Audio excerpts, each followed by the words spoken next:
ओम नमः शिवाय। जय श्री सीताराम। अक्सर आप लोगों ने देखा होगा कि कथावाचक जो है वह कथा प्रारंभ करने से पहले भगवान नाम संकीर्तन जरूर करते हैं। राधा राधा राधा, श्री कृष्णा, जय श्री राम, कुछ भी भगवान कीर्तन जरूर करते हैं। उसके बाद कथा का प्रारंभ करते हैं। तो संत समागम से यह बात समझ में आया कि भगवान कीर्तन क्यों करना जरूरी है। प्रारंभ में और अंत में भी करना है तो कर सकते हैं, लेकिन प्रारंभ करेंगे तो इससे फायदा यह होगा कि एक तो भगवान के संकीर्तन से, भगवान के नाम से जो है वातावरण भक्तिमय बन जाता है। ठीक है, दिमाग को भी, मन को भी यदि कहीं लगाते हैं तो थोड़ा टाइम लगता है, फिर लगना प्रारंभ करता है, तुरंत ही नहीं लगता है। जैसे हम ध्यान करते हैं भगवान का, ओम नमः शिवाय, ओम नमः शिवाय, ओम नमः शिवाय, ओम नमः शिवाय, तो कम से कम 10-15 बार बोलेंगे तब जाकर के हम एकाग्र हो पाते हैं, तो थोड़ा टाइम लगता है। ठीक है, तो वही नाम संकीर्तन करता है कि जो भी श्रोतागण हैं एक प्रकार से उनके बुद्धि में, उनके मन में और वातावरण में नाम संकीर्तन की वजह से भक्ति में वातावरण तैयार हो जाता है। उसके बाद भागवत प्रवचन या फिर कोई भी महापुराण या सत्संग प्रारंभ होता है तो मन पहले से रेडी रहता है उस बात को ग्रहण करने के लिए। एक तो यह हो गया। और दूसरा जो सबसे महत्वपूर्ण बात गुरु जी ने बताया कि नाम संकीर्तन से एक तो वेद जो है, सारे जो ज्ञान के बातें हैं वह वेद से ही निकला हुआ है। वेद को छाट छाट कर उसमें से जो महत्वपूर्ण बातें हैं निकाल निकाल कर उपनिषद बन गया। पहले महापुराण बना, फिर उपनिषद बन गया। तो सब कुछ मूल जो है वेद ही है, सारे ज्ञान का मूल वेद है। ठीक है, तो वेद को पढ़ना और समझना बहुत ही कठिन है। ठीक है, अब गुरुजी के अनुसार या सत्संगों के अनुसार तेने ब्रह्म हिदायाद कवय मोहयंत या सूर्य, मतलब ब्रह्मा जी को भी वेद का ज्ञान करने में कठिनाई हो रही थी तो भगवान नारायण ने उनको ज्ञान कराया।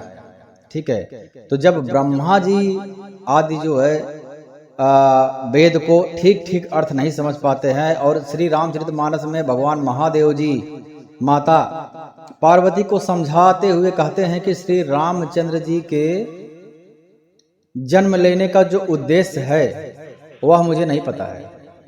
पहला ही बाल कांड में, ठीक है, वह मुझे नहीं पता है पूर्ण रूप से। मेरी बुद्धि में जितना आता है वह मैं आपको बता सकता हूँ, वही मैं आपको बताता हूँ।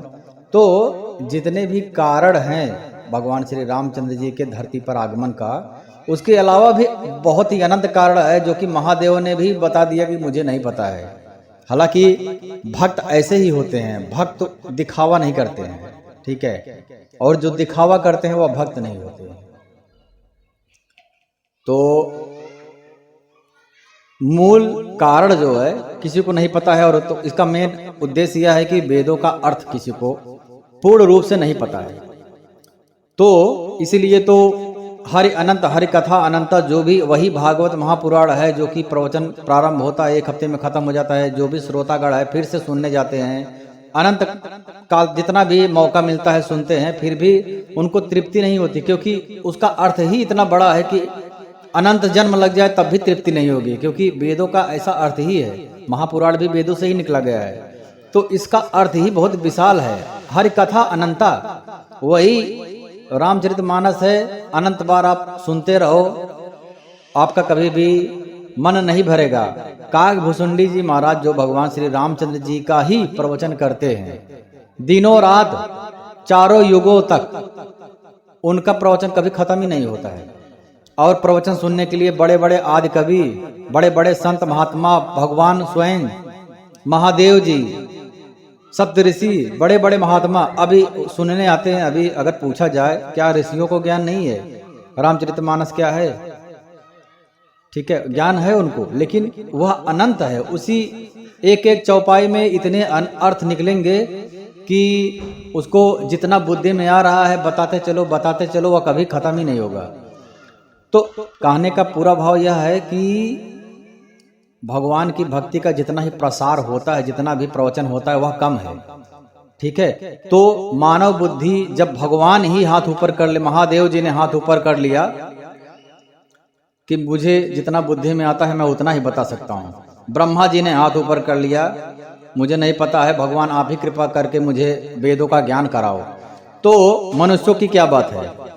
तो कीर्तन संकीर्तन का भाव यह है कि जो भी मुझसे गलती होने वाला है, क्योंकि हम लोग अज्ञानी हैं और भगवान आप परम ब्रह्म हो, आप मन बुद्धि और वाणी से परे हो, और हम लोग मन बुद्धि वाणी से ही कोई भी चीज समझने की कोशिश करते हैं, क्योंकि वही हमारे पास है, इसके अलावा क्या है। जितना भी हम सोचेंगे, जितना भी बोलेंगे, उतना ही हमारे पास मुंह है, हमारे पास पराशक्ति नहीं है। ठीक है, तो हम लोग उसी से समझते हैं, तो निश्चय ही बहुत सारी गलतियां होंगी, अनंत गलतियां होंगी हमसे। तो उस गलतियों को सुधारने के लिए हमने नाम संकीर्तन लगा दिया। अब नाम संकीर्तन क्या करेगा, हमारी जितनी गलतियां होती रहेंगी उसको सुधारता रहेगा। तो नाम संकीर्तन का यह महत्व है। इसीलिए जो इस बात को जानता है वह प्रवचन प्रारंभ करने से पहले नाम संकीर्तन अवश्य करता है, क्योंकि मुझसे गलती होने वाला है और नाम संकीर्तन जो है सुधारेगा उस गलतियों को।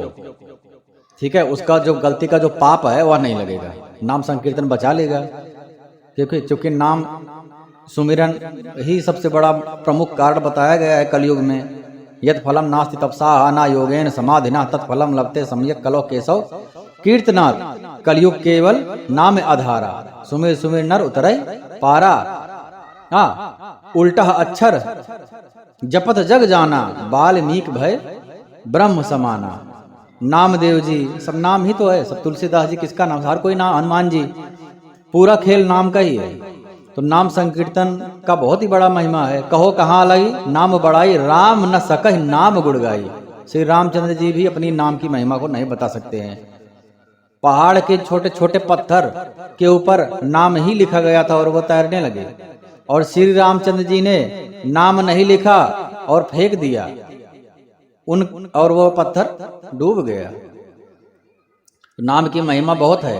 तो उस नाम के संकीर्तन से हम, जो हमसे पाप होगा प्रवचन में, उस गलती से बच जाते हैं। और प्रारंभ में यदि हम संकीर्तन करते हैं तो भक्ति का माहौल बन जाता है। तो इसीलिए हर कोई प्रवचन करता जो है संकीर्तन अवश्य करता है, और संकीर्तन अवश्य करना चाहिए। हाथ जोड़कर विनती है, अगर वह नहीं कर रहा है तो आप कीजिए, कम से कम 4 बार जय श्री राम जय श्री राम, श्री राम जय जय राम, कुछ भी संकीर्तन आप कर लीजिए तो मन पवित्र हो जाएगा। उसके बाद आप प्रवचन करिए या सुनिए या सुनाइए या पूजा करिए, जो भी करना है। नाम संकीर्तन रक्षा करेगा। ओम नमः शिवाय, जय श्री राम।